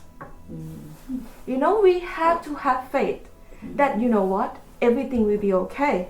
You know what, I love the Lord so much. I spend most of my time contemplate on the higher truth. So therefore, the Lord will take care of me. Yeah. Like me, I'm still have worry. I still have a lot of worry. I'm still human. But on the scale of 10, my worry will be like 2 out of 10 at a time. But my faith, my living faith, because a lot of miracles happening around me, since I become the seeker of the truth, the miracle present itself to me. So I have this living faith adding up. So on the scale of 10, my living faith is like 15. So therefore the faith actually override my own worry. So each time I have worry, I revisit my faith. As it's like a scale. Yeah. So eventually the worry fade away because I have faith. So just going back to what you said about like people in London, they have money. And I understand where you're coming from, because these people may worry because they've got money. Therefore, normally the thing is, the more money you have, the more things you can buy. You might buy a better car, better house, better clothes. But it's about maintaining those things, like keeping up with the Joneses. It's an expression that is used. So if those people had faith that they wouldn't lose it, then they wouldn't worry. So they worry that they're gonna lose their money. Exactly, and not maintain these trappings of society, you could say, all these nice things. That's just a thought. Okay, thank you. Yes? Do you think the governments and the media and the what we call the system deliberately feed people fear constantly You can answer that. as a way of control? Well, it's not so much a control. There is a part control to it, but most of the time it's nature. Because people have been taught to fear, hate, condemn, judge everything that they can. From a young age, we're taught discrimination. We're taught the idea that there's this right and this wrong, and this is good and this bad, and this is high and this low. Social media recently has created more of a divide in humanity than the last 10,000 years have ever happened through connection. And so if you say there is a problem with the social media concept in giving unrealistic expectations to people, and therefore people who should be happy are starting to become stressed because they don't have the latest car, the latest phone, or the latest fashion clothes, or they don't look a certain way, then this is causing a lot of unnecessary stress. But this is because people themselves have no philosophy in life. This happens only in Western societies. Again, if you go back to traditional tribal societies, there's nothing like this. They are very open. They talk about everything openly and they share everything openly. It's really interesting to look at, say, the Bushmen of the Kalahari and how they live day to day. They're always happy. In fact, they don't have a word for sad. They have a word for, let's say, something went wrong, but not sadness. Sadness implies a deep-seated negative emotion. They don't have it as a word. That's a really incredible thing. Because if anything, they would have more reason to be sad, not having the latest iPhones and the cars and the flashes. But it doesn't seem to bother them. They're always happy. They're always smiling. And if you go to them, even as a Westerner, you'll see them happily. They live in the bush. They live in these bivouacs and these places, very humble dwellings, but they're happy. They shouldn't be happy by your standard, but they are. That's because they don't have social media telling them that they're missing out on something. That happens they're less people than the people of New York because they don't live the lifestyle of New York. But that's a really interesting thing, isn't it? How our modern societies have gone towards misery. And I think it's a collective understanding that commercialism is driving people to want to need more. They think they need more. So if you say there's a conspiracy, I would say it's commercialism. Commercialism is driving people to say, if you don't have this, or you don't look like this, or you're not having this status, you're a failure. So then people are miserable for nothing. They have good lives. I've met personally many people who actually have a good life. They're still miserable about something because they believe that they should have it all. They also have an unrealistic expectation that as a human being, everything should be perfect in life. They don't look at what they have, they look at what they don't have. So they have 100 things good, one thing bad, and guess what? They'll focus on the one bad thing. That's crazy. Why? Because society demands that you should be perfect in every area. And they believe this. They've been brainwashed into thinking, I have to have a perfect life in every way. And if one thing is missing, I'm going to be miserable with everything else. It just seems like with mainstream media that they choose not to focus on any positive stories. They don't. Very rarely. They have the control to focus on positive stories. There's a lot of good going on in the world, charitable work, etc. Yes. They never focus on that. It's as if they don't want humanity to be positive, live in fear. It seems like that, but actually... Is it just a reflection of ourselves? Yes. It's a reflection of the society we live in because people like a good horror story. For example, I know people I mean, I've never really been a fan of soap operas like Coronation Street and the EastEnders and things that happen here. But I know women who are having terrible lives in their own domestic life, watching these programs and enjoying the thrill of watching suffering on television, in addition to their own. And I think, are you crazy, woman? You are complaining that your life is full of misery, yet you have a go-to program to watch somebody else's misery. And when I asked them why, they said, oh, it allows us to escape from our own misery by watching somebody else who may be more miserable. I said, really? So that's your go-to? Not to watch somebody who's successful, who's overcome their difficulty, who's rising above the ranks? You go to the negative, more negative than you, so you can feel better? That is the brainwashing of society. The society we live in now, propagated by people who subscribe to this. They don't realize they're brainwashed. They think that it's normal and it's okay. But historically, societies were never like this. If you look at the literature that exists in past times, from ancient times, even Romans, you know, whilst they were in the fighting Romans were all struggling because they were fighting. But the ones who lived in Rome, the reason why that empire lasted 1,000 years, because it was very well organized. They had great philosophers within the Roman Empire who philosophized, because they had a certain standard of living. They appreciated that standard of living. We only hear the bad things that the Roman Empire did, not the much good. Again, historians are to blame for that. And in fact, if you go back into Roman time, life was pretty good. So what is their lifestyle in Rome? Roman time? Depending on who you were, but Let's generally, say middle class. let's say you're middle class, then yes, you would spend most of your time luxuriating, and Go to spa. they had their own version of spas, massages. They would go and have meetings and dinners and banquets and all kinds of things. They traveled to see one another in convoys. Generally, they had it pretty good. The only time there was any problem is when an invasion was due or some problem happened away from the main of Rome. Rome itself was a magnificent city, and the very poor people lived on the edge of Rome. So most of the people who were in a more privileged society would live near the centre and around there. They never saw really poor people. Some of them never knew what suffering was. So when they met somebody who was crying and begging on the street, they said, "What's wrong with you?" They didn't even understand the concept of poverty to that extent. Now, poverty did exist in Rome, but the interesting thing is that these poverty people had a belief system.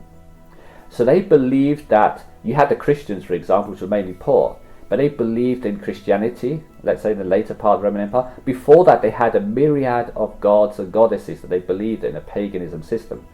And they used to think, and they used to occupy themselves with asking the lords for help, asking the gods for help. So whenever a problem came about, there was let's say an intermediary, you could say like a pandit in India, but like a priestly person. They would go to him and say, "This is my problem, please can you pray to such a deity to solve it?" And once they'd handed it over to this guy, they really believed it'll be okay, and they went back and were happy, despite the problem still existing. You know, it was quite interesting. The system was positive, and that's why it was so great, one of the greatest empires that ever existed, and it lasted so long, over 1,000 years, from 500 BC to 500 AD. And they built magnificent things. They were only able to do all of this because of the magnificence of the way their society was structured. It was very organized. Similarly, ancient Egypt was the same. Other than the latter part, the earlier dynasties in Egypt were very stable and very settled and were very grand. The later problems we hear about Egypt was the latter part, the later stages when the Romans invaded Egypt and took over, and you had the Greeks and problems. But the earlier ones are very great. And even if you go still further back to the Sumerians, one of the oldest civilizations dating 6000 BC to 7500 BC, we have tablets that still preserve these cuneiform tablets impressed in clay, which talks about everything. They wrote everything about their everyday life. And very interestingly, there's very little mention of wars and conflicts in the early days. It seemed that they were mostly concerned with fulfilling their daily obligations and having fun. So earlier societies emphasized the idea of having fun as a necessary part of human existence, to distract them from the misery of existence. So they went towards positivity and fun as their go-to, not misery. There was no theatrical plays displaying misery as their go-to place. Did they lose the interest in spirituality then? They had their own version of spirituality. All these societies had a philosophy. They all believed in the pantheon of gods. So whenever any trouble happened, they would just reach out to one another of the gods. And they really believed that these gods would solve their problems. 99% of the time it didn't. They didn't stop them because the society was so much that you have to ask the gods. And if you haven't done it rightly, do it again. They never questioned it. Here now they say, oh, what nonsense is that? Life is miserable and you should just feel sorry for yourself and condemn everybody. That's the modern day, but not then. Despite them being so primitive, these societies, I would say, were emotionally much more advanced than us. And if they were to look at us now with all our privileges and the misery we have, they would be astonished by this. Why were they so still interested in a higher power if life was so positive? I thought we needed No, life wasn't so positive. It was difficult. It was a struggle, but they looked upon it positively. They decided that they would want to improve their, say, standard of living or everything through positive attributes. You could say superstition and belief system dominated that lifestyle. You have to understand it. It wasn't like here that, okay, try and work hard to get the next car. They didn't believe that. They didn't do that because they knew their station in life. So, for example, if a person was born a peasant farmer, he would never expect to own a villa in the centre of town. He would never work towards it. He lived within his means. Firstly, he accepted that this was his lot, and then he made the best of it. And if any problem came, he would go and seek the advice of the priests or the deities. And that was it, end of the matter. Then he could move on to the next. So it's not that they were only positive. They struggled. They had hardships, what we would consider a difficult life. You know, they remember they had no electricity, no proper heating, nothing. But they accepted it. They were cheerfully accepted it because that was the way it was. You know, they never cursed saying, oh, you know, the rich man in the centre of town, he lives in a palace and I'm living in this hut. They actually never thought that. They realised that this was his good fortune and this is our fortune. Now either we can be miserable and complain bitterly about why he got a better deal than us, or we can make the best of our deal. So they had this very positive, and the way we can see this manifested today is in tribal societies. They're exactly the same. So for example, the Bushmen of the Kalahari, which has been much studied because they're one of the most oldest tribes, they know about the townships in Africa. They're part of South Africa. They know about the big townships, but they have no desire to join them. They're not impressed when you drive up in a car, in a 4x4, wielding your latest fashions, clothes and accessories. They look at it as trinkets, and after a while they just discard it because there's no value to them. It's really interesting how... in fact, there's a film, you might know this, Lorraine, about the bottle that it was a philosophical film, a very brilliant film. I've not seen it, but somebody told me about this film. I don't know what it's called. I watched it when I was young. Where suddenly a bottle dropped from the sky, I think from an aeroplane, to a very primitive society, a glass bottle. And it caused so much problems in the society, almost destroyed that society over a single glass bottle because they didn't know what it was. They each wanted it. It started creating jealousy and greed among the people. They wanted to possess it, and all the other things associated with this bottle came about. Then they tried to figure out what it can do and what it can't do. But the point about having this possession, this magical bottle that you could put things in or do things in, was something unique to their society, and it immediately separated one from the other. For the person who had the bottle was better off somehow, even so they couldn't find a use for it. They didn't actually know what it was, but he had this magical thing that dropped from the sky. It created division in society, it created big problems. Very well made film, and I look forward to watching the entire story of it. But this just goes to show how humans, when they're given, say, too much, they become more and more expectant and demanding of it. But when they're giving simplicity, something clicks in their brain that says, let's just get into survival mode and instead develop ourselves personally. So for example, in ancient cultures, there was a very much an interest in self-development. So they would go to personally improve themselves. There's a lot of poetry. A lot of the books were destroyed of the ancient cultures, the ancient Greeks, for example. Why did the ancient Greeks have so many brilliant philosophers? Because they were a peaceful nature. Now they were surrounded by warring nations, fighting and killing each other. Yet in Greece, all was well. It was peaceful, so peaceful that you had the likes of Pythagoras and Socrates and Plato and Aristotle sitting there in one of these communal kind of, centers, sitting there, philosophizing about the meaning of life. They had it so good that they could sit there thinking like that. So we have an interpretation of the past that was barbaric, it was bad, it was this and it was that. But actually, if you were to transport yourself there, and you to watch that society from a bird's eye view, let's say, you would see actually it wasn't that bad day to day. Yes, there were some periods when wars occurred, and there was they didn't understand weather systems, so they suffered famines and so on.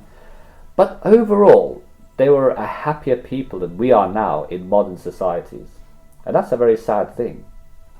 You know, we've lost something. We may have gained materialism and commercialism, but we've lost a lot. So that's the problem. Yes. So when you tell this now, I think about the Aborigines. Yes. So they were so advanced in Yes. that what they were doing. Emotional intelligence. Yes, and when they were cut off of their traditions, they lost everything. Yes. So it's Yeah. yeah. I mean, the invaders in Australia who saw the Aborigines thought of them as savages, and they thought that, oh, these people should be saved.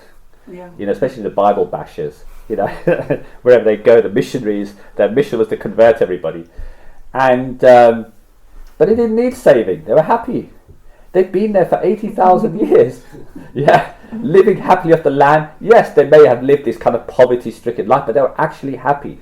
And if you are measuring human success in terms of happiness, which is what everybody talks about, this word happy is something that we all aspire to. We want to be happy, whatever means or another. Whether you're a criminal, whether you're a holy person, you're all seeking happiness somehow, in your own way. So these people are actually happy with their lot. Westerners come in and destroy their society, introduce alcohol to them, introduce drugs to them, and of course it became like a trade. These people were desperate, they become addicted. They never had such things. It was the Westerners corrupted them, then the Westerners wanted their land, so they say, look, move along, get out of this ancestral land and move somewhere else. So then, for the first time, the Aborigines experienced unhappiness. They had never experienced such a level of unhappiness in 80,000 years until the Westerners came along and caused them problems. So what does that say about us Westerners? Yes. Thank Yeah, you. we should have a lot to be ashamed of. Yes. I've just got two Yes. more questions and that'll be it. The Mandela effect is a phenomenon where large groups of people remember events that did not happen or recall them differently from the way they happened. Most people believe that these collective false memories are simply a psychological phenomenon, while other conspiracy theories see this as evidence of parallel realities. Some even suggest this effect has occurred due to the Large Hadron Collider creating a timeline shift. Is there any truth to these theories? Is the Mandela effect a real phenomenon, or is there any truth in it? Well, the Mandela effect was coined psychologically based upon the idea that when a certain group of people have a particular mindset and undergo an experience, they relate that experience differently to how it actually happened. So they create, you could say, false memories. And these false memories create an idea, an understanding of that event different to the actuality of it. This is not a new thing. This has happened historically. You know, if since we're talking about spirituality here, a lot of the reason why the religions went astray is because of the Mandela effect. They went off on a tangent. They interpreted the events differently, and they created a whole story behind it. It's not purposefully done. It's because their mindsets were so limited to comprehend what was going on that they used their simple mindsets to explain something, and that gets translated later down to actual event. So now we recall historical events based on this Mandela effect. So it's a very real effect. Regarding the fact that it's a real phenomena, or it's something created by the Large Hadron Collider, which is a particle accelerator based in Switzerland, what they're referring to here, or that other beings have come, other parallel realities have come. No, The Mandela effect existed long before even then. If you look ancestrally in the records, the Mandela effect is everywhere.